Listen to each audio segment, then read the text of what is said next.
संतान के रूप में कौन आता है?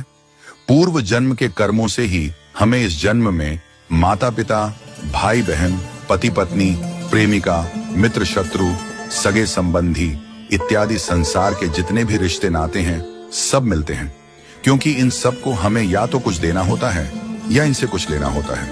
वैसे ही संतान के रूप में हमारा कोई पूर्व जन्म का संबंधी ही आकर जन्म लेता है, जिसे शास्त्रों में 4 प्रकार का बताया गया है।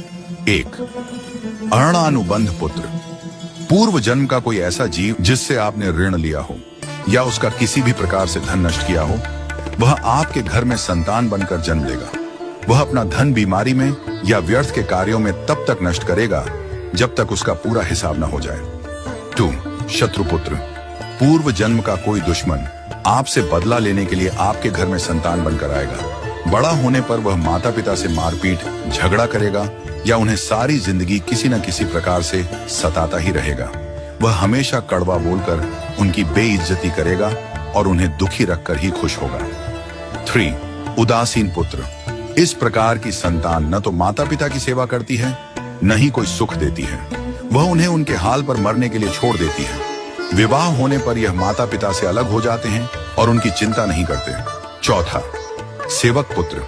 पूर्व जन्म में यदि आपने किसी की खूब सेवा की है तो वह अपनी की हुई सेवा का ऋण उतारने के लिए आपकी सेवा करने के लिए पुत्र बनकर आता है। जो बोया है वही तो काटोगे। यदि अपने माता पिता की सेवा की है तो ही आपकी संतान बुढ़ापे में आपकी सेवा करेगी, वरना कोई पानी पिलाने वाला भी पास न होगा।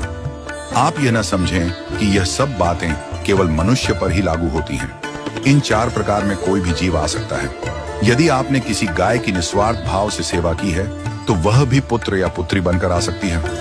यदि आपने गाय को स्वार्थवश पालकर उसके दूध देना बंद करने के पश्चात उसे घर से निकाल दिया हो तो वह ऋणानुबंध पुत्र या पुत्री बनकर जन्म लेगी। यदि आपने किसी निर्दोष जीव को सताया है तो वह आपके जीवन में शत्रु बनकर आएगा।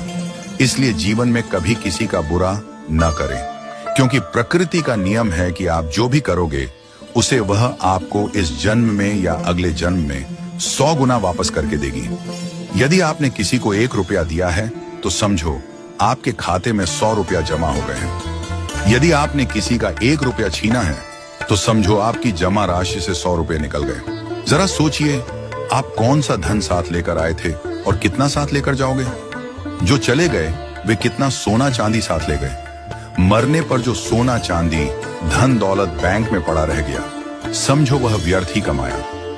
औलाद अगर अच्छी और लायक है तो उसके लिए कुछ भी छोड़कर जाने की जरूरत नहीं है, वह खुद ही कमा